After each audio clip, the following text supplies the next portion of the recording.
오늘 하루는 어떻게 지냈나요? 안녕하세요. 저는 책 속에서 여행하는 아이디 구름여행입니다. 이 시간에 우리가 같이 여행할 글읽기는 책 제목 살고 싶다는 농담 지은이 허지웅.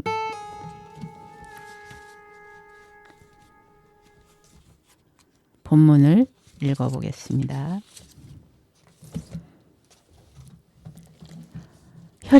혈액종양내과 병동 무균실에 입원했다. 항암 합병증으로 인한 고열이었다. 입원할 때만 해도 앞으로 한 달 이상, 그러니까 병동에서 생일과 크리스마스와 새해를 모두 보내고도 한참 있다가 겨우 태어날 수 있으리라고는 생각지도 못했다. 항암 치료는 이미 시작한 후였다. 앞으로 닥쳐올 항암 부작용이 두렵다기보다 궁금한 때였다.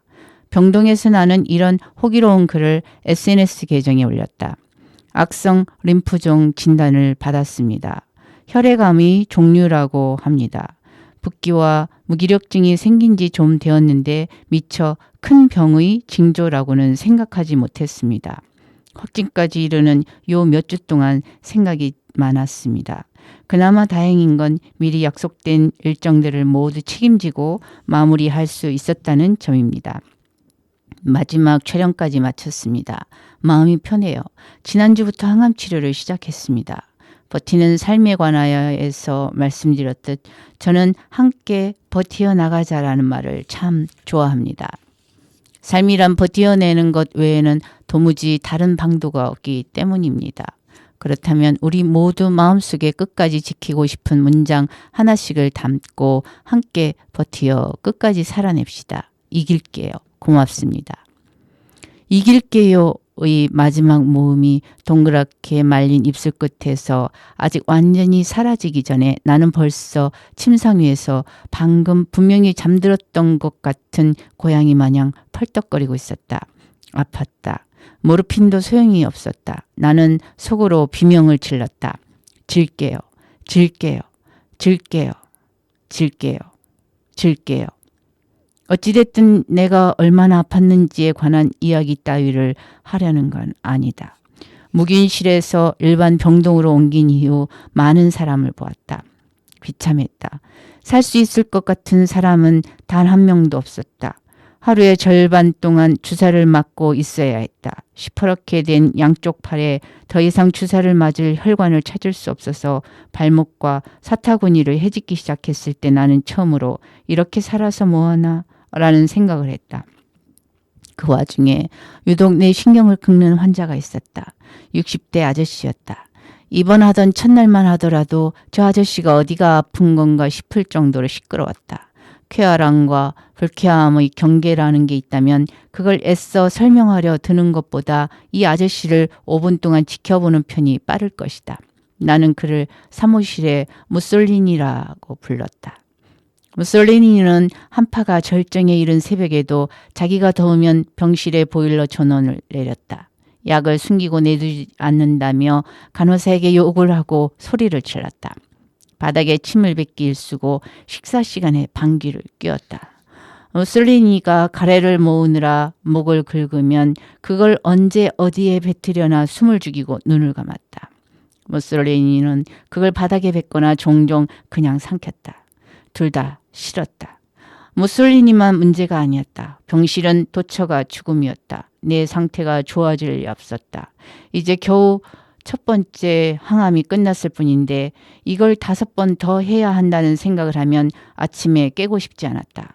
스트레스 때문에 생긴 병인데 방송판이 층간소음이고 악플러가 동네 양아치라면 이 병실은 노르망디 해변이었다. 새해를 넘긴 어느 날 아침 밤새 꽂고 있었던 링거팩을 교체하기 위해 간호사 한 분이 찾아왔다. 링거팩을 교체하고 아침에 먹을 약을 건네주었다. 약을 받아드니 냉수적인 미소가 입 밖으로 삐죽 튀어나왔다. 먹으나 마나 아픈 건 똑같은데 이걸 왜 먹어야 하는지. 그런데 간호사가 자리를 뜨지 않고 망설이고 있었다. 그러더니 웬 꾸러미 하나를 내밀었다. 고맙다고 말하고 넙죽 받았다. 간호사는 빠르게 사라졌다. 꾸러미 안에는 검은 털모자 하나가 들어있었다. 나는 꾸러미를 사물함 안에 밀어 넣었다. 그리고 침상에 다시 털썩 누웠다. 무솔리니가 다시 한번 파쇼 가르침을 뵙기 위해 목을 긁기 시작하길래 나는 얼른 돌아 누웠다. 처음에는 선물이라고 생각하지 못했다. 항암을 하면서 머리카락이 빠진 환자들에게 주는 일종의 환자복 같은 건가 싶었다. 그러나 이내 그게 말이 안 된다는 걸 깨닫고 선물이구나 하고 생각했다. 그러거나 말거나 내 머릿속은 온통 죽음이라는 결론으로 가득했다. 털모자라니 빠른 죽음이냐 느린 죽음이냐를 따지고 있는데 머리카락 한 올 남지 않은 머리를 가리고 말고는 고심할 만한 문제가 아니었던 것이다. 세상에 털모자라니. 내가 얼마나 큰 실수를 저질렀는지 깨달은 건 정말 많은 시간이 흐른 뒤였다. 세 번째 항암 치료가 끝난 이후 집에서 통원하던 나는 항암 부작용의 종합 선물 세트와 같은 상태로 완전히 바닥을 찍었다. 밥을 먹으면 목구멍과 싸웠고 샤워를 하면 물과 싸웠으며 침대에 누우면 천장과 싸워야 했다. 처음부터 가족을 포함해 아무도 찾아오지 못하도록 조치해 두었기 때문에 외로움도 시비를 걸어왔다. 그리고 마침내 지금은 그 밤이라고 부르는 날을 맞았다. 가장 위험했던 밤이었다. 임사 체험이라도 한 게 아닌가 싶을 정도로 그 밤은 가파르고 신비했다. 그 밤에 관해서는 언젠가 다시 이야기할 기회가 있을 것이다. 그 밤을 지나 보내고 나서 나는 살아야겠다는 야심을 품었다. 아닌 게 아니라 처음에는 확실히 야심처럼 보였다. 하루하루 지날수록 야심은 희망이 되고 희망은 동기가 되었다. 그러고 나서야 우연히 나는 정말 그 모자를 떠올렸다. 털모자를 생각하면 어김없이 창피하다. 나는 왜 제때 제대로 고맙다는 말을 하지 않았는가. 요는 그렇다. 그리고 그 때문에 여전히 괴롭다. 그 간호사의 이름도 얼굴도 기억하지 못하기 때문이다. 물론 꾸러미를 받아들면서 고맙다고 말했다. 하지만 그건 제때 제대로 된 고마움이라 부를 만한 것이 아니었다. 그저 여태 살아오면서 스스로 자부했던 것처럼 다른 건 몰라도 먼저 인사하고 인사할 때는 확실하게 한다는 익숙한 원칙을 반복한 것뿐이었다. 그 털모자를 준비한 마음이 얼마나 드물고 귀한 것인지에 관해 나는 조금도 고려하지 않았던 것이다. 그저 죽음이라는 결론에만 몰두해 있었을 뿐이다. 그리고 그런 거대한 결론 앞에 다른 것들은 한없이 사소한 소음으로 전락하고 만다. 우리에게 필요한 건 결론이 아니라 결심이다.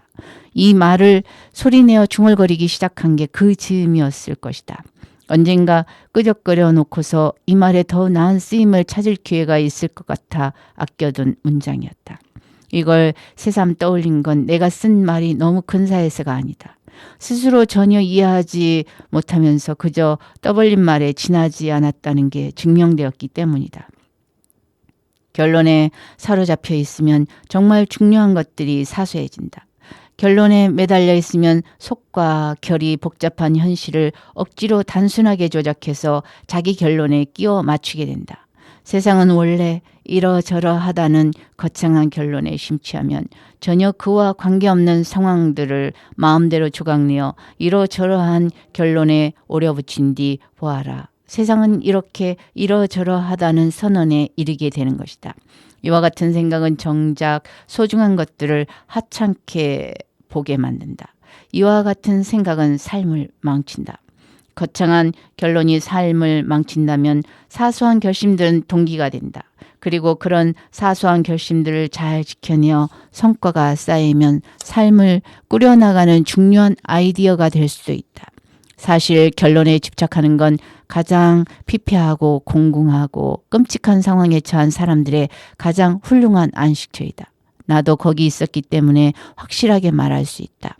죽음에만 몰두하고 있을 때는 다른 사소한 것들을 신경 쓰지 않아도 되었기 때문이다. 하지만 그렇게 다른 사소한 것들을 신경 쓰지 않고 있는 동안 나는 죽음 이외에 다른 건 아무것도 생각할 수 없는 사람이 되고 말았다. 그래서 나는 여러분에게 제발 거기 가지 말라고 말하고 싶다. 이 글을 그래서 쓰기 시작했다. 우리에게 필요한 건 결론이 아니라 결심이다. 내가 언제까지 살 수 있을지는 모른다. 100살 넘게 살지도 모르고 재발한다면 내년에 다시 병동에 있을지도 모르겠다. 하지만 지금은 어느 때보다 건강하고 의욕이 넘친다. 그리고 많은 결심들을 한다. 나는 제때에 제대로 고맙다고 말하며 살겠다고 결심했다. 여러분도 그랬으면 좋겠다.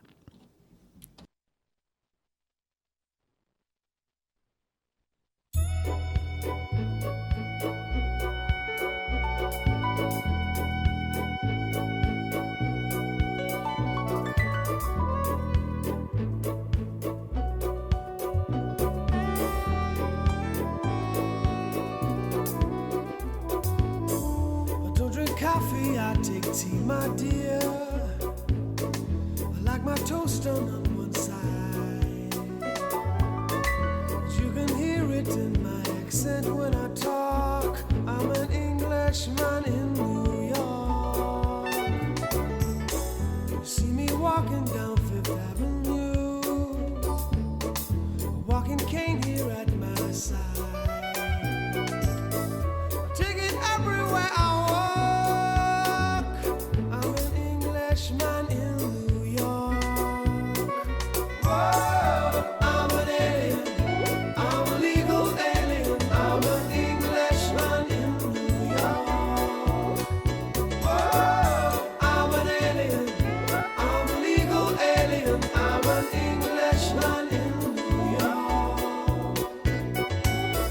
If manners make us manners, someone say he's our hero of the day. It takes a man to suffer ignorance and smile. Be yourself, no matter what they say. Whoa, I'm an alien. I'm a legal alien. I'm an Englishman in New York.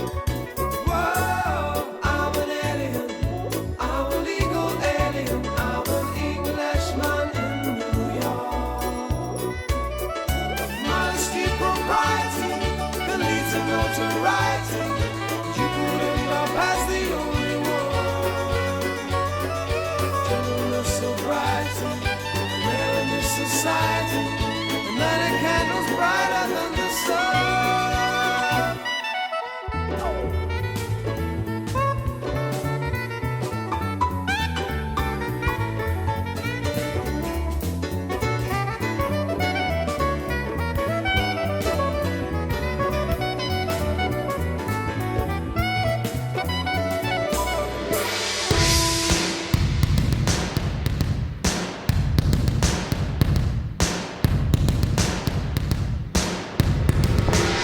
Takes more than combat gear to make a man. Takes more than a license for a gun. Confront your enemies, avoid them when you can.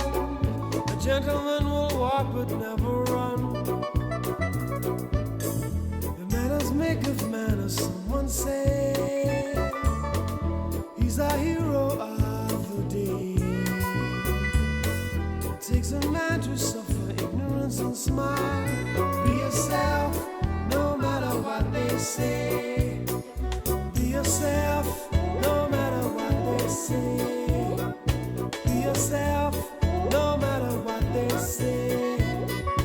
Be yourself, no matter what they say. I'm a legal alien. I'm an Englishman, no matter what they say. Be yourself, I'm an alien.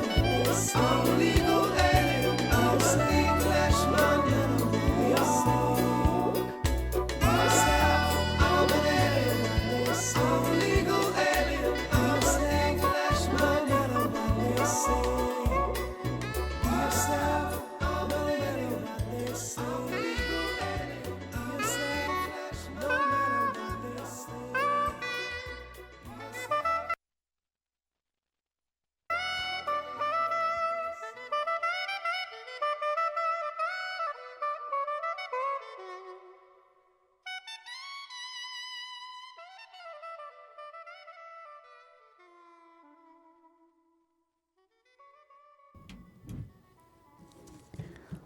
왜 그렇게 열심히 해요? 사라 코너가 물었다.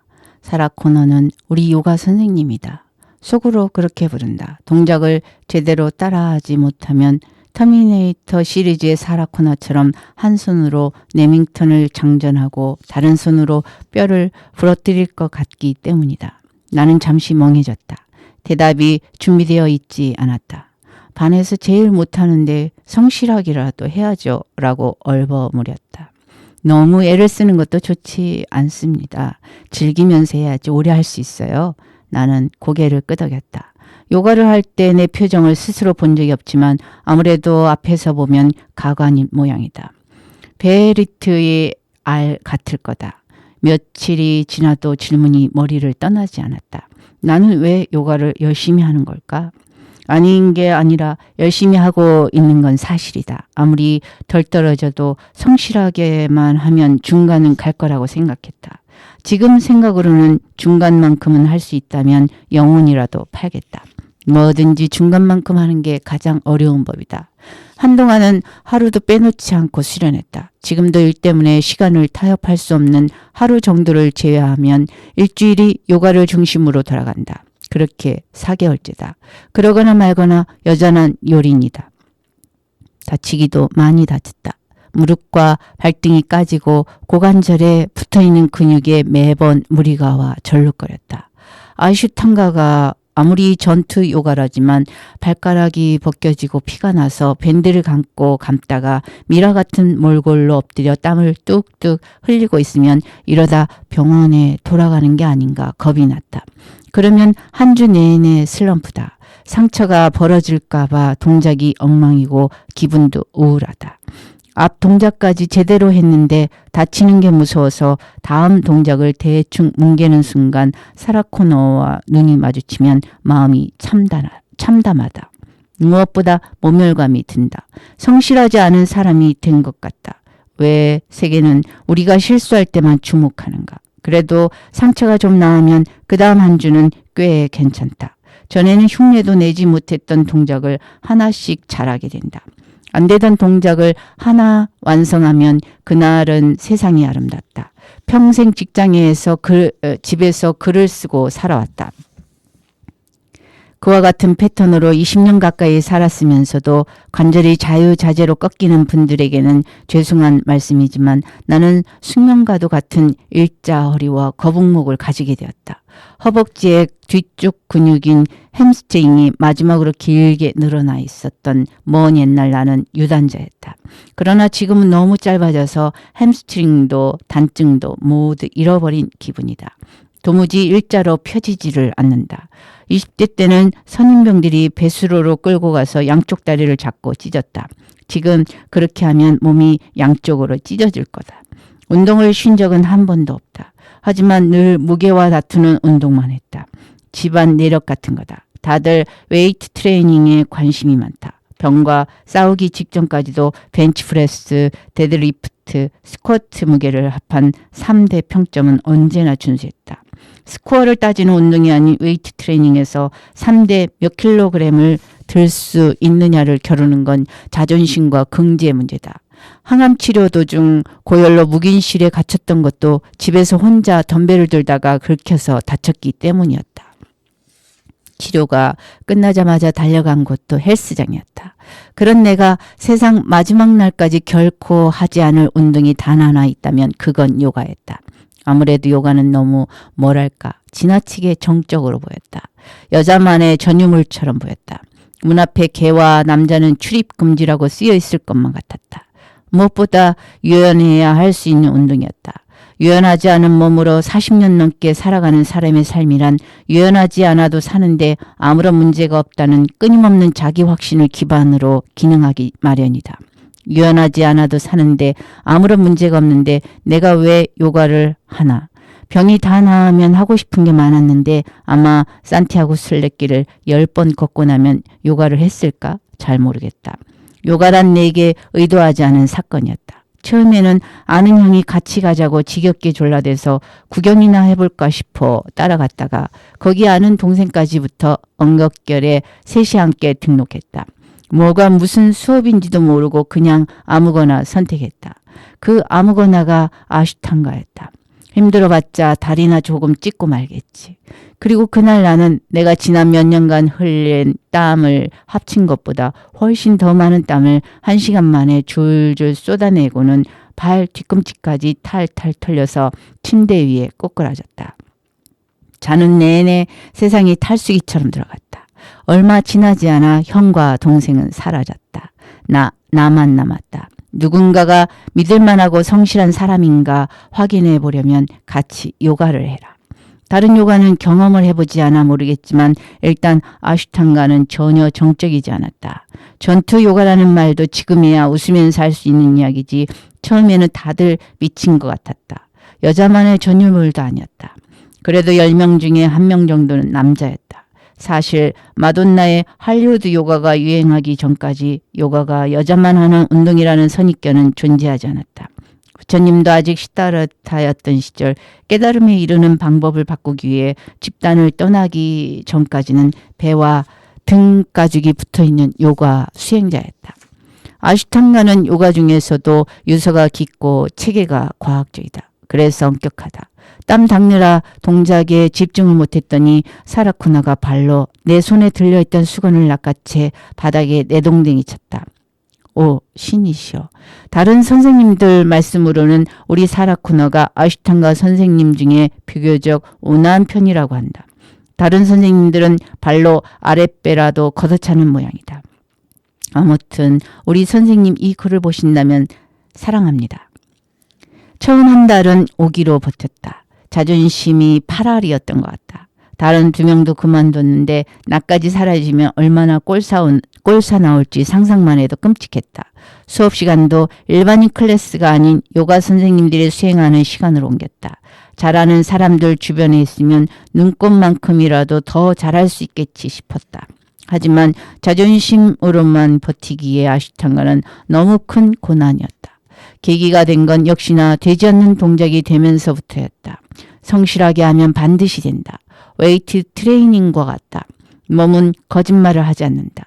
근육이 많이 개입되는 동작은 이제 대부분 자신이 붙었다. 허리를 숙이고 다리를 펴고 골반을 여는 동작들은 여전히 안 된다. 도무지 발전이 없다. 하지만 지난 몇 개월간 그랬듯이 성실하고 꾸준하게 하면 반드시 될 거라고 생각한다. 앞서도 말했지만 성실하지 않다는 건 내게 가장 큰 불명예다. 아직 덜 떨어져도 인사 잘하고 성실하면 중간은 간다.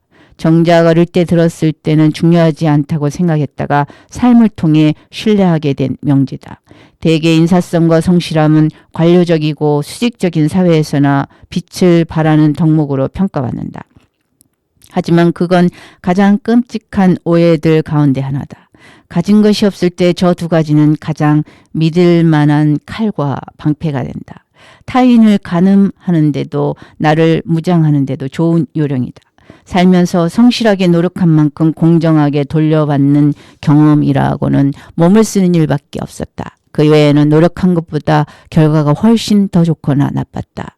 이와 같은 경험을 축적해서 쌓아나가는 일은 중요하다. 이기는 경험을 쌓으면 패배에도 주저앉아 비관하지 않고 다시 한번이라고 말할 수 있다. 형편이 좋은 집에서 태어난 청년들은 이기는 경험을 쌓는 일이 비교적 수월하다. 스스로 형편이 불리하다고 생각한다면 다른 무엇보다 몸을 이기는 경험을 쌓아나가자. 출발선이 다르고 상황이 여의치 않으나 몸을 이기는 경험을 대신 쌓는 것이다. 이기는 경험을 쌓는다는 건 언제 힘을 주고 뺐는지, 언제 숨을 들이쉬고 내쉬었는지, 근육의 쓰임과 호흡의 감각을 기억해내는 것과 같다. 지는 것에만 익숙해지면 뭐가 진짜 이기는 거고 지는 건지조차 구분이 어려워진다. 되는 놈만 늘 되는 이유가 그런 것이다. 이겨본 사람만이 다시 이길 수 있고 지더라도 다시 시작할 수 있다. 요컨대 끝까지 버틸 수 있는 몸을 만들자는 것이다. 불과 얼마 전까지만 해도 청년이었을 때를 생각하면 지금의 나라면 그렇게 안 할 텐데 바보같이 라는 마음이 앞섰다. 42살의 나는 점점 그때의 나라면 지금 이렇게 안 할 텐데 바보같이 라는 생각을 자주 하게 된다. 나이 든다는 것은 과거의 나에게 패배하는 일이 잦아지는 것과 같다. 30살 이후로 태어나서 한 번도 해보지 않았던 걸 시도해본 기억이 없다. 대개 그렇다. 음악도 들었던 것만 듣고 운동도 했던 것만 하며 사람도 만나던 사람만 만난다. 내가 잘할 수 있는 것만 열심히 했다. 요가는 해보지 않았던 것이고 잘 할 수도 없는 것이었다. 내게 요가란 그런 것이다. 그래서 그만둘 수 없었고 그래서 열심히 한다. 이길 때의 기분을 오랜만에 느끼면서 그동안 쌓아왔던 경험치가 바닥을 드러내고 있는 걸 발견하게 된다. 다시 시작할 때다.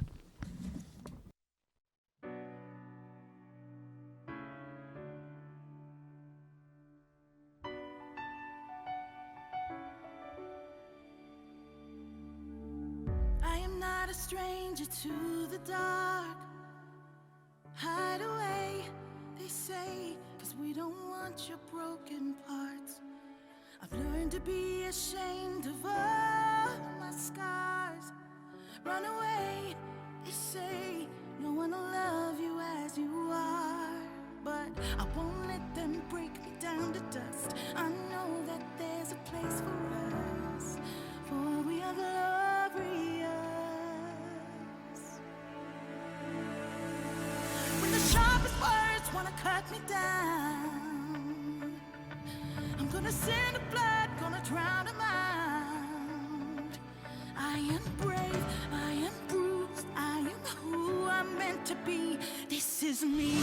Look out, 'cause here I come, and I'm marching on to the beat I drum. I'm not scared to be seen, I make no apologies. This is me.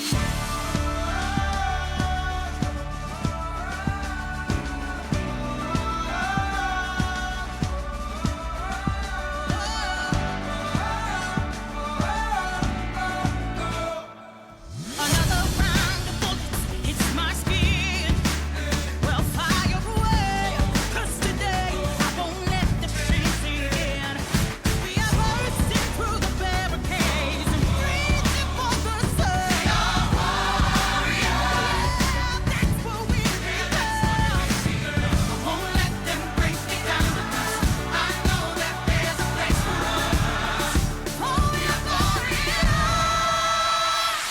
When the sharpest words wanna cut me down, I'm gonna send the blood, gonna drown them out.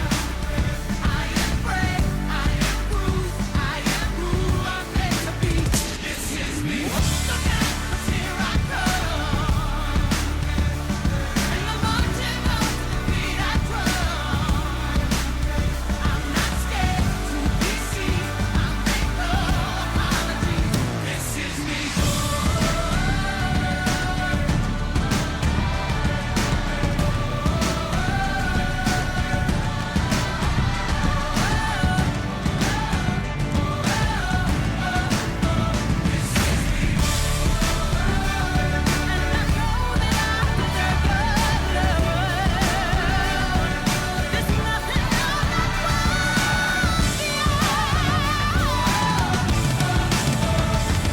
When the sharpest words wanna cut me down, I'm gonna send the blood, gonna drown them out.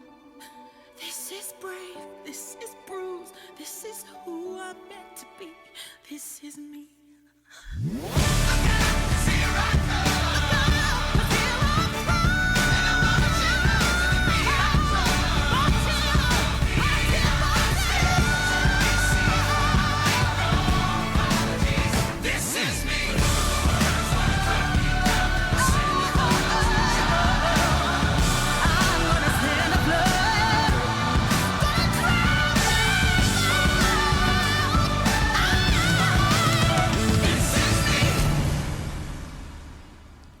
이제는 생각이 바뀌었다. 좋은 사람이 생기면 결혼하겠다.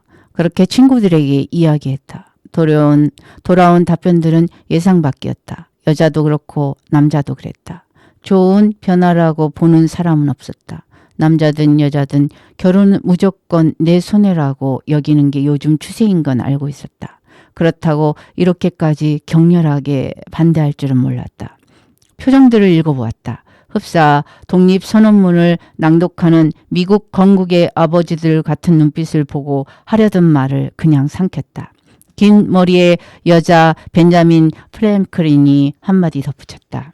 우리 병원에 오는 우울증 환자들 가운데 기혼자들의 9할은 배우자 때문에 우울하다는 말이 나는 멀쩡하게 결혼해서 훌쩍 커버린 아이들과 함께 대체로 행복하게 살고 있는 것만 같았던 이들이 대체 왜 이런가 싶었고 특히 벤자민 프랭클린이 자기 이야기 대신 환자들의 사정을 예시로 든 이유가 궁금했지만 캐묻지 않기로 했다. 너무 슬퍼 보였기 때문이다. 대신 마음속 깊이 물음표를 남겨두었다. 아닌 게 아니라 이날의 대화는 두어 달이 지난 지금도 여전히 지워지지 않고 있다. 살면서 혼자라서 문제였던 적은 딱히 없었다. 아니, 보다 정확히 말하자면 혼자라는 사실을 잊지 않으려고 노력하며 살았다. 영원히 잊지 못할 20살의 그날 이후 늘 그랬다.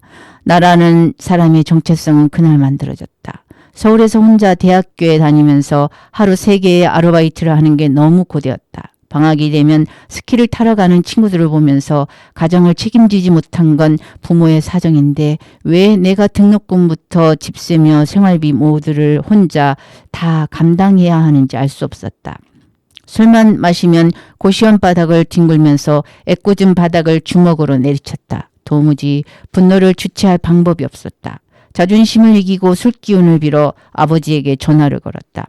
아버지가 교수로 재직 중인 학교에서 자녀의 등록금이 지원된다는 사실을 나는 쓸데없이 잘 알고 있었다. 같이 살지 않은 지 오래되었다지만 그래도 장남이 아니던가. 덥고 습한 여름밤 하나로 마트 앞이었다. 연극과 같은 통화 연결음이 지나가고 아버지의 목소리가 들려왔다. 나는 주절주절 사정을 빌고 거기에 더해 반드시 갚겠다며 못 지킬 약속을 산더미처럼 쏟아냈다. 강철은행의 대출 심사관도 눈물을 흘리며 다 들고 가지도 못할 만큼의 황금을 안겨주었을 최후의 진술이 끝났다. 하지만 돌아온 대답은 명료했다. 등록금을 줄 수 없다. 고 읽고 네게 돈을 주고 싶지 않다로 알아먹어야 할 말을 아버지에게 듣고 난 뒤 고시원 방으로 돌아와 기절에 잠들었다. 다음날 새벽에 일어나 맹세했다. 나는 혼자다. 도와줄 사람이 없다. 나는 부모도 없고 친척도 없고 선배도 없다. 혼자서 해내지 못하면 그냥 끝이다. 우습게 보여도 그냥 끝이다. 내게 두 번째 기회 같은 거는 없다. 이후로는 별 문제 없이 잘 살았다. 어느 이름 모를 학부 선배가 고기를 산다는 소문이 돌면 반드시 찾아가 구석에 앉아 당대의 히트 상품인 대패 삼겹살을 미친 듯이 먹고 쟤 누구냐? 라는 말이 들려오기 전에 자리를 떴다. 고시원 밥통에는 화수분처럼 늘 쌀밥이 솟아나기 마련이다. 옆방 아저씨가 내어놓은 짜장면 그릇에 밥을 말아 곧잘 비벼 먹었다. 아저씨도 이름 모를 선배도 잠잠하면 편의점에서 1,000원에 10개들이 치즈빵을 사 먹었다. 아르바이트 월급을 떼이면 아무짝에도 도움이 안 되는 노동청 임금체불 담당자 대신 지옥 끝까지 추적해 쫓아가 돈을 받아내었다. 써놓고 보니 공상 맞지만 요는 더 이상 아무것도 창피할 게 없다는 거다. 모든 게 생존의 문제였다. 나는 혼자고 도와줄 사람이 없다. 그러니까 혼자서 살아남을 수 있는 몸을 만들자. 그리고 그렇게 되었다. 4학년 때 취업한 이후로 여태껏 혼자 힘으로 몸을 굴려 밥을 벌어 먹는다는 것이 얼마나 즐겁고 달콤하며 떳떳한 노릇인지 하루도 잊어본 적이 없다. 거기까지는 좋았다. 문제는 연애였다. 몇 번의 시행착오 끝에 나는 내가 누군가를 몹시 좋아하면 속수무책으로 믿고 지나치게 의지해버린다는 사실을 힘겹게 깨달았다. 내심 혼자 힘으로 늘 온전해야 한다는 사실을 연애를 통해 이기고 싶었던 모양이다. 그렇게 되면 헤어질 때 너무 고되다. 흡사 아버지에게 등록금을 줄 수 없다는 말을 24시간 동안 듣고 있는 것 같은 심정이 된다. 그들 탓은 아니었다. 헤어질 때는 그렇게 생각하지 않았지만 엄정하게 돌아보면 되게 훌륭한 사람이었다. 언제든지 더 이상 의지할 수 없고 더 이상 믿을 수도 없는 상태가 될 수 있다는 사실을 매번 잊어버린 내 잘못이었다. 혼자서 살아남을 수 있는 몸을 만드는 데 실패한 거다. 비싼 수업료를 치르고 난 뒤 나는 너무 믿지 않고 너무 기대하지 않았다. 물론 한두 번 다짐을 까먹고 다시 주저앉는 일도 있었다. 하지만 별 무리 없이 살아갈 수 있었다. 최소한 겉보기에는 그랬다.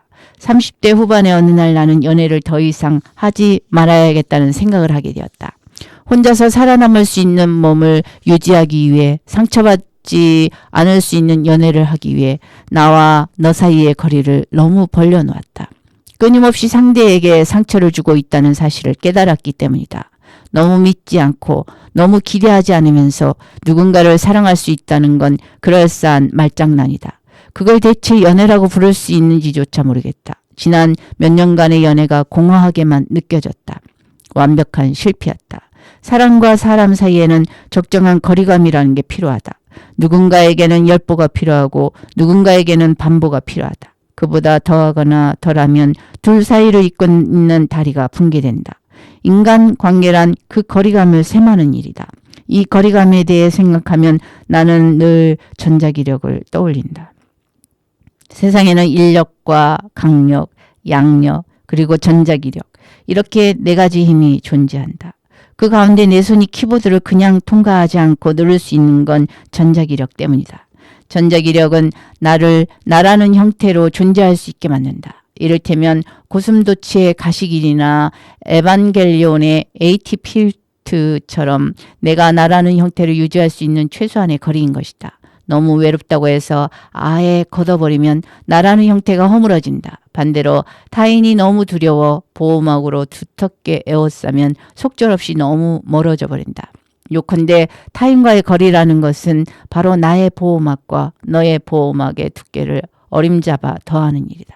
삶에 있어 큰 사고라고 할 만한 최근의 일을 통과하면서 나는 나의 가시와 보호막이 터무니없이 길고 두터웠다는 사실을 깨달았다. 그 길이와 두께는 혼자서 살아남기 위해 반드시 그래야만 한다는 강박으로 오랫동안 비대해져 왔다. 그래서는 애초 타인과의 정확한 거리를 셈하는 게 무의미하다. 어떻게 해도 서로의 말이 닿기에는 너무 멀기 때문이다. 나의 셈은 틀렸다. 좋은 사람을 만나면 결혼해야겠다는 말을 듣고 실망한 친구들의 셈도 나는 조금씩 어긋나 있다고 생각한다. 인간 관계가 어려운 것은 나와 너의 거리감이라는 게 고정되어 있지 않다는 데 있다. 이 친구들은 단지 때가 되어서 결혼을 한 어리석은 사람들이 아니다. 이유와 확신을 가지고 결혼한 사람들이다. 그런데 처음 만났을 때 완벽해 보였던 셈이 이제 와서는 틀어져 버린 것이다. 사람 사이의 거리감을 매번 셈하는 건 고된 일이다. 그리고 우리는 익숙하고 편한 관계가 되었다고 생각하고 나면 고된 셈 따위에는 흥미를 잃어버리기 마련이다. 혼자서 살아남기 위한 몸을 만드는 일을 포기하는 건 아니다. 아마 평생 그럴 일은 없을 거다. 다만 애초 왜 그런 맹세를 했는지 질문을 다시 해보았을 뿐이다.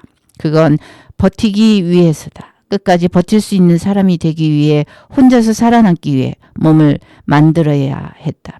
당시의 내 상황에선 맞는 셈이었다. 하지만 지금은 버틴다는 것이 혼자서 영영 해낼 수 있는 것이 아니라는 걸 안다. 당신 옆에 있는 그 사람은 조금도 당연하지 않다. 우리는 모두 동지가 필요하다. 영화 에드 아스트라에서 배우 브래드 피트는 태양계 경계까지 도달하고 나서야 절대적인 고독 앞에 혼자보다는 더불어 살아가는 것이 비할 수 없이 가치 있다는 걸 깨닫고 지구로 귀환한다. 어떤 이들은 그렇게 간단한 걸 우주 끝까지 가서야 알 수 있냐며 조소한다. 하지만 머리가 아닌 몸으로 무언가를 깨닫는 데는 늘 큰 비용이 든다. 무려 암에 걸리고서야 그걸 알았냐고. 그러게 말이다.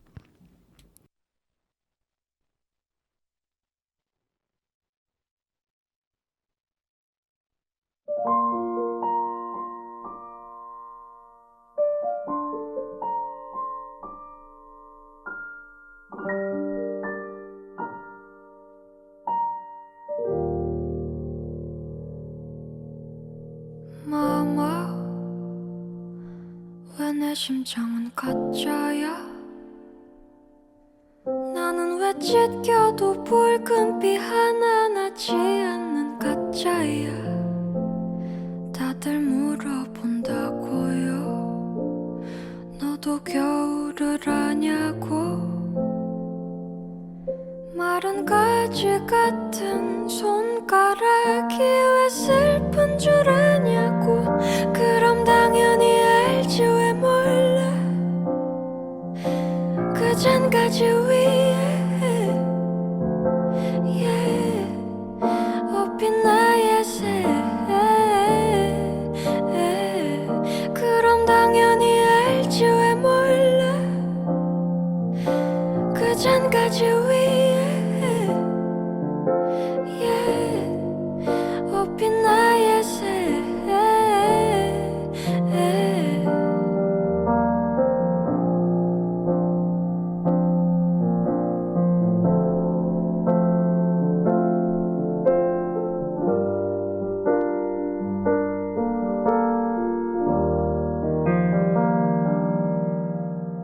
마마, 왜 내 목소린 차갑지? 나는 왜 녹슨 겨울을 노래하며 살아야 하는지 다들 물어본다고요. 너도 여름을 아냐고. 살아있는 언어에 온도가 뜨거운 줄 아냐고. 그럼 당연히 알지 왜 몰라. 그 잔가지 위에 업힌 나의 새. 그럼 당연히 알지 왜 몰라. 그 잔가지 위에 업힌 나의 새. 내게 심장을 주겠니? 네 연을 느끼고 싶은데. 네 눈에 흐르는 별들을 보며 예쁘다고 해주고 싶은데. 나는 왜 나는 왜 나는 왜 나는 왜.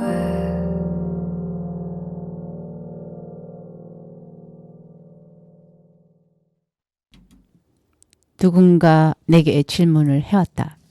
지금이 밑바닥이라는 걸 어떻게 알 수 있나요? 나는 대답했다. 더 이상 자존심이 상하지 않을 때가 밑바닥인 것 같습니다.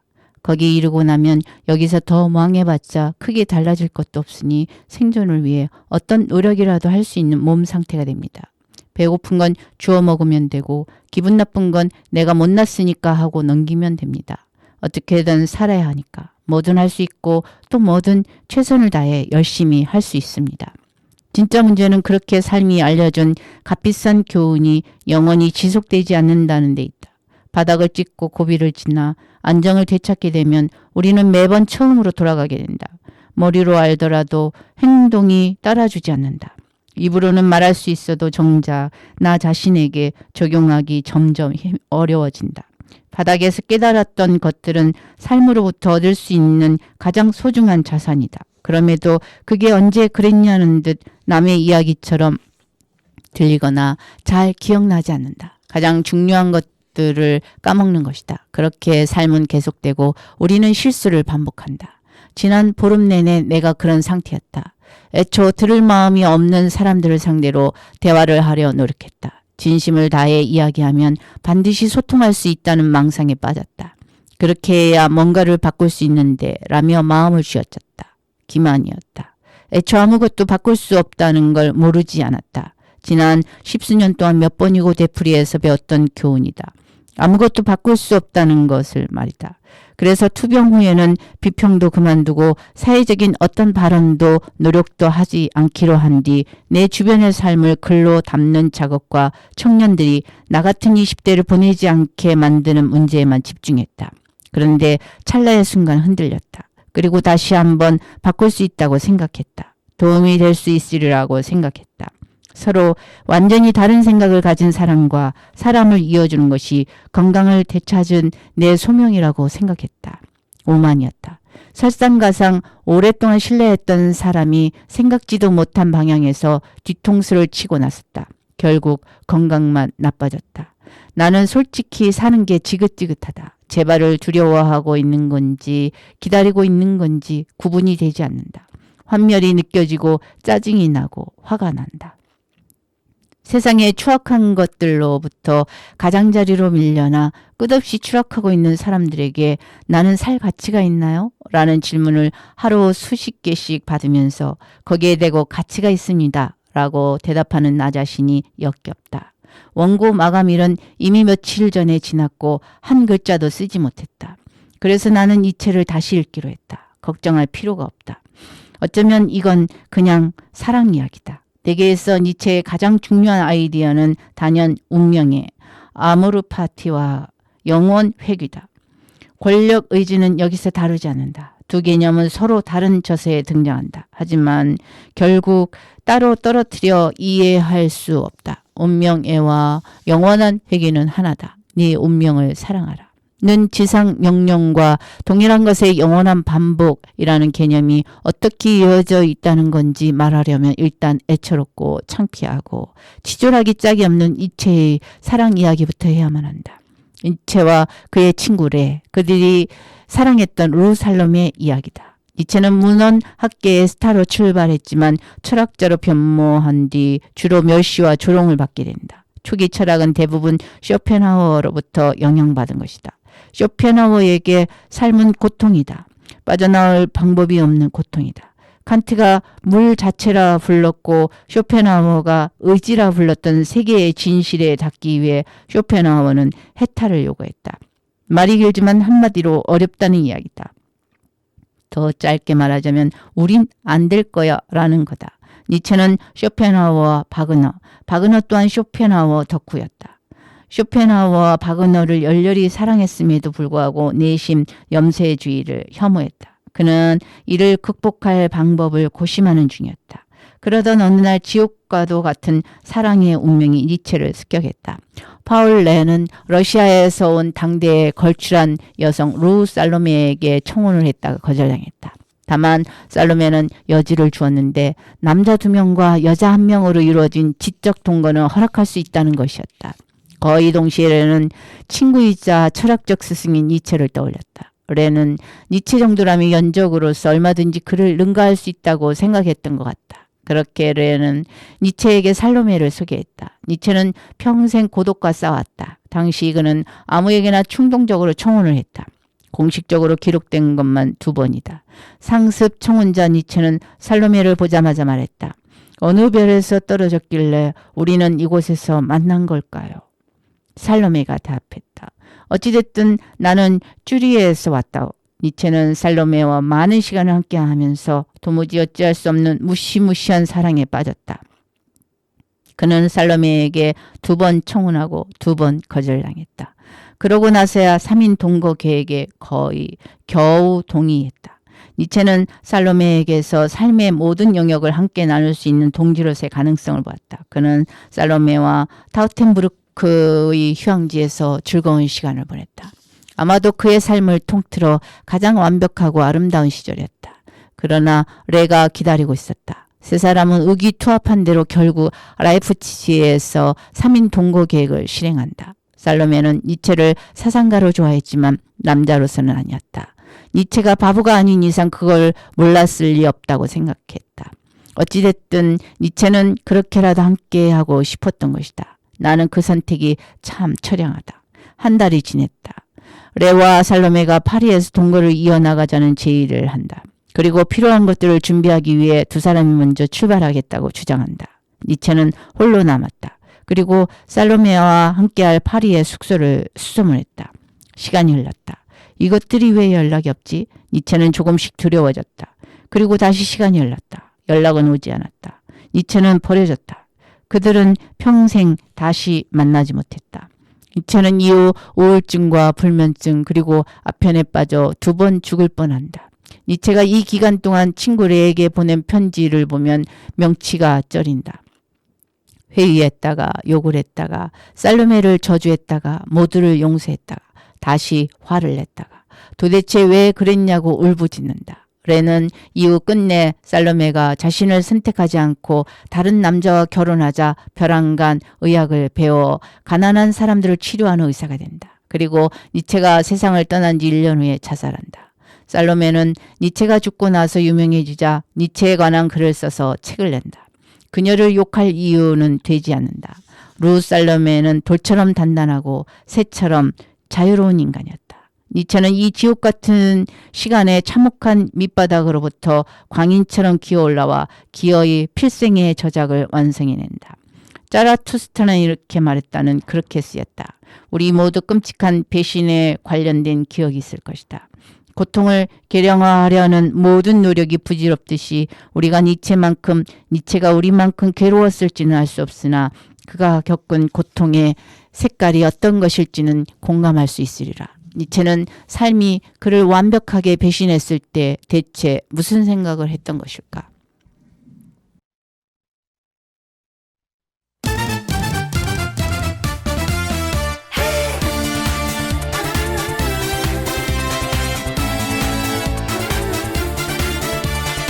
안녕하세요, 태성입니다.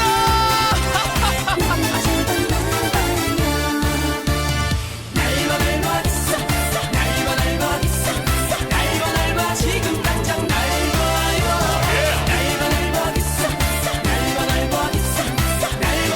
날봐요. 여보 당신에게 뭐라 불러드릴까? 매님은 지금 무얼 하고 있을까? 밥은 먹었다, 잠은 잘 잤다. 하루엔 종일 우리 공주님 생각뿐. 가슴이 콩닥콩닥콩닥. 사랑을 속닥속닥 자기야 날 봐, 어딜 봐 날 봐. 내 정열을 그대의 게이다 방치니. 날봐 지금 당장 날봐요.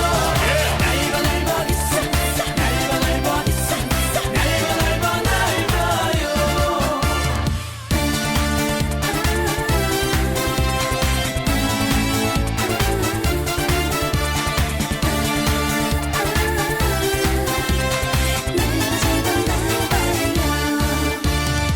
그대도 나를 떠올리고 있을까? 하늘 같은 서방님 기다렸을까? 이런저런 행복한 고민 속에 하루가 떠오르지요.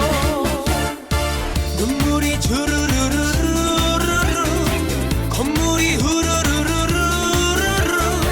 배가 또 살랑살랑 간질간질. 설레이는 그대만의 향기야. 날봐 지금 당장 날봐요.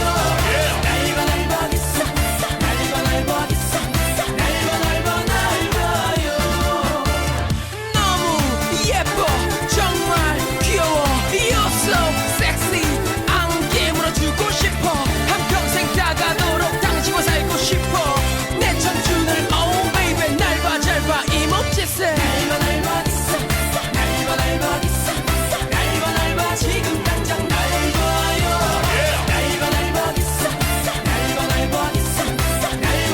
날봐요. 귀순아.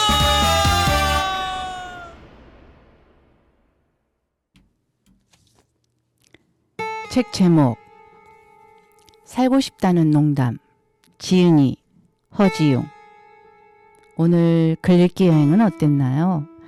다른 날에 또 다른 구름 여행을 기대하며 이제 몽글몽글 뭉게구름에서 내려오겠습니다. 저는 북캐릭터 구름 여행이었습니다.